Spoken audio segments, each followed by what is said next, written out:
नमस्कार दोस्तों, स्वागत है आपका अपने YouTube चैनल जीएस प्लेनेट पर। डेली करंट अफेयर्स की सीरीज़ में आज हम लोग पढ़ेंगे 9 फरवरी 2022 की सबसे महत्वपूर्ण खबरों को, और उससे जो भी बन सकते हैं एग्जाम में क्वेश्चन, उनको भी देखेंगे। तो देखते हैं इसी कड़ी में पहला प्रश्न देखते हैं।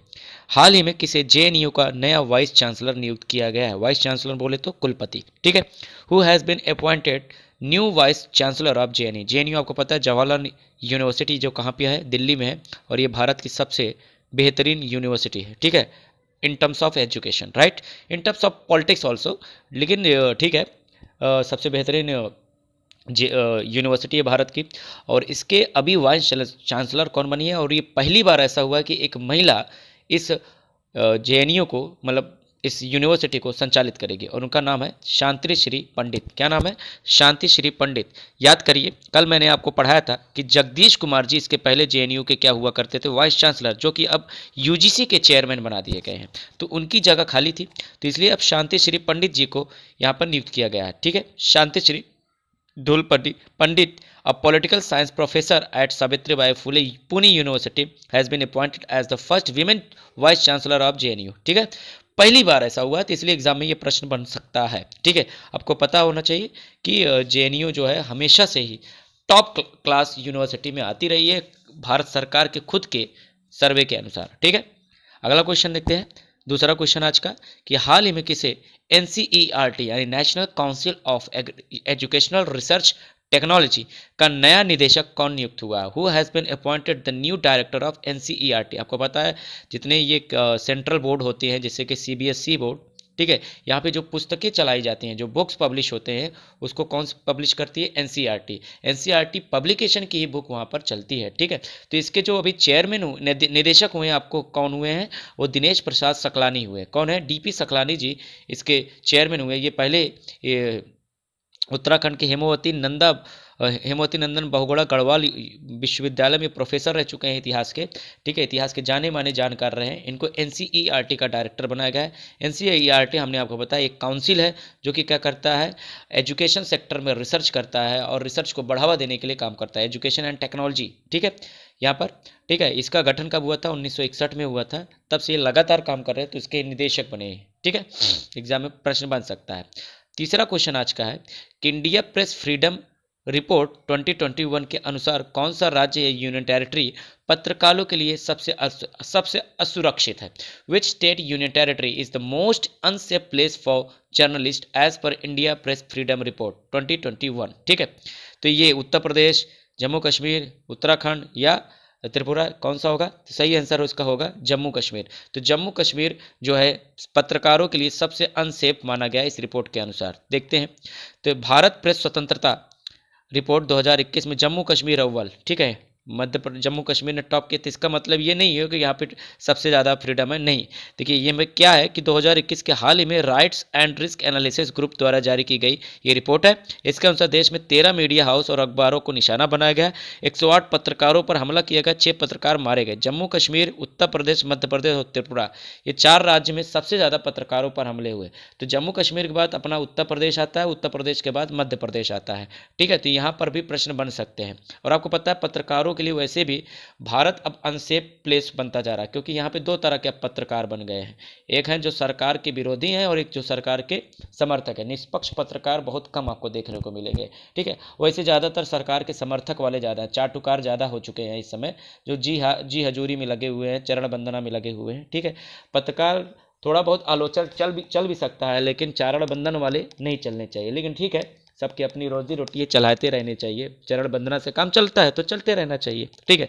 तो इसी वजह से भारत में, अगर ये तो भारत की रिपोर्ट है, एक वर्ल्ड रिपोर्ट होती है, वर्ल्ड रिपोर्ट जो पूरी दुनिया में क्या करती है, वो अलग अलग देशों के प्रेस स्वतंत्रता को क्या करती है, आकलन करती है, वहाँ की स्थिति को, उसके स्टेटस को स्टडी करती है। स्टडी करने के बाद रिपोर्ट जारी करती है। उसमें नॉर्वे नंबर 1 पर है, यानी सबसे ज़्यादा प्रेस को फ्रीडम कहाँ है? नॉर्वे को है, नॉर्वे कंट्री को। और इंडिया का स्थान बहुत ही घटिया है, बहुत ही ज़्यादा वर्स्ट प्लेस है, और वो है कितना? 142वें। तो एग्जाम में पूछ सकता है कि भारत का वर्ल्ड प्रेस फ्रीडम इंडेक्स में कितना स्थान है? तो 142वें। और भारत के अंदर सबसे खराब प्रदर्शन किसका है? जम्मू एंड कश्मीर का, चौथा क्वेश्चन आज का है कि हाल ही में इब्राहिम सुतार जी का निधन हो गया, उन्हें किस राज्य का कबीर कहा जाता था?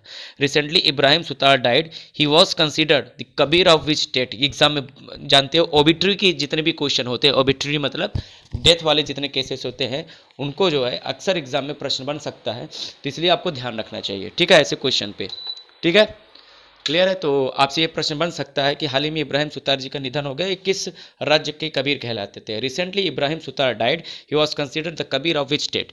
वो कर्नाटक के कबीर के नाम से जाना जाते थे, एक धर्मगुरु थे। तो धर्मगुरु के साथ साथ, ठीक है, वो समन्वय का काम करते थे, हारमोनी विभिन्न कम्युनिटी के बीच में सेटअप करने के प्रयास करते थे। उनको पद्मश्री से भी सम्मानित किया गया था। आइए देखते हैं उनके बारे में। ये है इब्राहिम सुतार जी, इनका डेथ हुआ है, ठीक है। कहाँ कहाँ इनको कर्नाटक का कबीर कहा जाता था, ठीक है। एक धर्मगुरु थे, धर्म प्रवचन करता था, धार्मिक प्रवचन करता, ठीक है। तो एग्जाम में प्रश्न बन सकता है।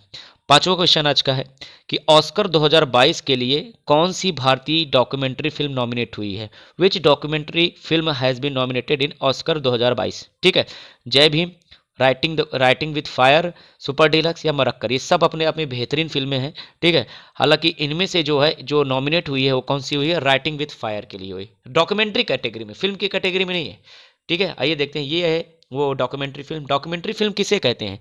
जो सच्ची घटनाओं पर आधारित होती हैं, किसी जो है, और उसमें कुछ भी मिर्च मसाला नहीं लगाया जाता। डॉक्यूमेंट्री फिल्म का मतलब हूबहू बहुत जैसी कहानी होती है उसी तरह से दिखाया जाना, ठीक है।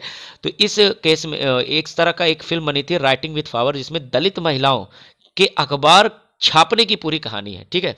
तो इन्होंने दुनिया के सबसे प्रतिष्ठित, देखिए, प्रतिष्ठित अवार्ड्स में, एकेडमी अवार्ड्स के इस साल में नॉमिनेशन का ऐलान हो गया। इस साल कई बड़ी फिल्में इस अवार्ड में अपनी जीत की दावेदारी पेश करने वाली है। ऐसे भारतीय दर्शक को भी इस साल ऑस्कर अवार्ड से काफ़ी उम्मीद है। इस साल भारत से भी कुछ फिल्मों ने ऑस्कर की लिस्ट में अपनी जगह बनाई थी। इस साल ऑस्कर के लिए भारत की तरफ से चुनी गई सूर्या की फिल्म जय भीम, जो कि बहुत ही बेहतरीन फिल्म है, और मोहनलाल की film Marakkar final nomination list में अपनी जगह बनाने में कामयाब नहीं हो पाई। वो जो है फाइनल लिस्ट से बाहर हो गई। लेकिन जो बेस्ट डॉक्यूमेंट्री की कैटेगरी है उसमें राइटिंग विद फायर ये अपना नाम वहाँ पर बनाने में कामयाब रही। 94वें एकेडमी अवार्ड की लाइव स्ट्रीमिंग शुरू हो गई है। दर्शक इसे ऑफिशियल यूट्यूब और वेबसी पर देख सकते हैं, ठीक है।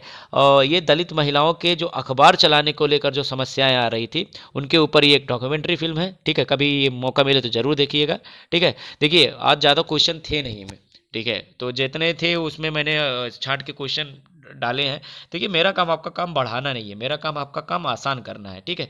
बहुत सारे न्यूज़ हैं, बहुत सारी चीज़ें हैं, लेकिन उसमें जो काम की चीज़ें मैं वही सिर्फ लेकर आता हूँ, इसलिए मेरा वीडियो बहुत छोटा रहता है। मैं बहुत बड़ा वीडियो बनाने का शौकीन नहीं। तो जब भी देखिए, अब मैं क्या करूँगा, अभी बजट आया है, आपको पता है 1 फरवरी को आया है बजट, तो बजट से भी बहुत सारे क्वेश्चन आएंगे। तो मैं क्या करूँगा, डेली एक एक क्वेश्चन बजट से उठाता रहूँगा, समझ में आया। जैसे आज मैंने बजट से क्वेश्चन उठाया यहाँ से कि बजट 2022 में कितने वंदे भारत एक्सप्रेस ट्रेन चलाने का निर्णय लिया गया है? How many Vande Bharat express train has been announced to run across country in budget 2022? 100, 200, 300, 400। तो सही आंसर इसका क्या है? 400। आइए देखते हैं क्या है वंदे भारत ट्रेन।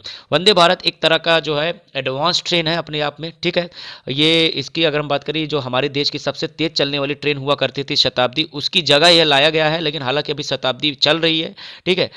शुरुआत में इसे T18 नाम से पुकारा गया था, लेकिन अब इसे वंदे भारत के नाम से जाना जाता है। हालांकि ये भारत की सबसे तेज गति से चलने वाली ट्रेन नहीं है, इसकी रफ्तार जो है 200 किलोमीटर प्रति घंटा है। लेकिन अभी ये भारतीय पटरियों में 130 किलोमीटर प्रति घंटे की रफ्तार से ही चलती है, क्योंकि 200 किलोमीटर चला देगा पटरी सहित उड़ जाएगी ट्रेन। हमारे यहाँ की पटरी इतनी मजबूत है, ठीक है। लेकिन आपसे पूछा भारत में वर्तमान में सबसे तेज कौन सी गति ट्रेन चलती है, तो है गतिमान एक्सप्रेस। गतिमान एक्सप्रेस जो दिल्ली से आगरा चलती है, सबसे तेज गति से चलने वाली ट्रेन है।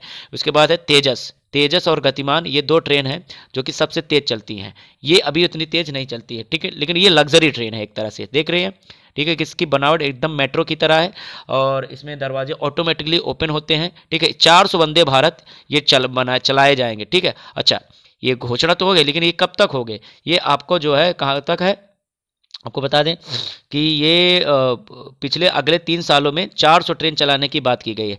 आपको बता दें, जो स्वतंत्रता दिवस का भाषण था पर प्रधानमंत्री मोदी जी का लाल किले से, वहाँ पर उन्होंने इस साल 75 वंदे भारत ट्रेन चलाने की बात कही थी। हालांकि वो वादा अभी पूरा हुआ नहीं है, लेकिन सरकार ने बजट में नई घोषणा कर दी है कि 400 वंदे भारत ट्रेन चालू की जाएगी। समस्या यही है हमारे देश में, क्या घोषणाएं तो बहुत होती है, लेकिन उसे काम कितना हुआ है इसका एनालिसिस अच्छे से नहीं होता, जब एनालिसिस होता है तो लोग उसको पढ़ते नहीं है, ठीक है। अब बहुत सारे लोग ऐसे काम करते हैं, उनको जो है सपोर्ट करना चाहिए हम लोगों को, लेकिन हम लोग क्या है, सरकार के गुणगान में ही लगे होते हैं, ठीक है। सरकार जो भी घोषणाएं करती है अच्छी बात है, घोषणा होना भी बहुत ज़रूरी है, लेकिन घोषणा के साथ साथ काम भी होना जरूरी है। फिलहाल मैं यहाँ पे एनालिसिस नहीं करूँगा, मैं आपको बता दिया हूँ यहाँ से क्वेश्चन जो बनेगा वो 400, ठीक है। तो आज के लिए 6 क्वेश्चन थे, 6 क्वेश्चन आप आसान थे, आप लोग पढ़ लीजिएगा, और डॉक्यूमेंट इसका जो PDF है वो डिस्क्रिप्शन में लिंक दे दूँगा, आप लोग वहाँ से डाउनलोड कर लीजिएगा, ठीक है। वीडियो को सपोर्ट करते रहिए, देखते रहिए, बने रहिए। धन्यवाद, आज के लिए इतना ही।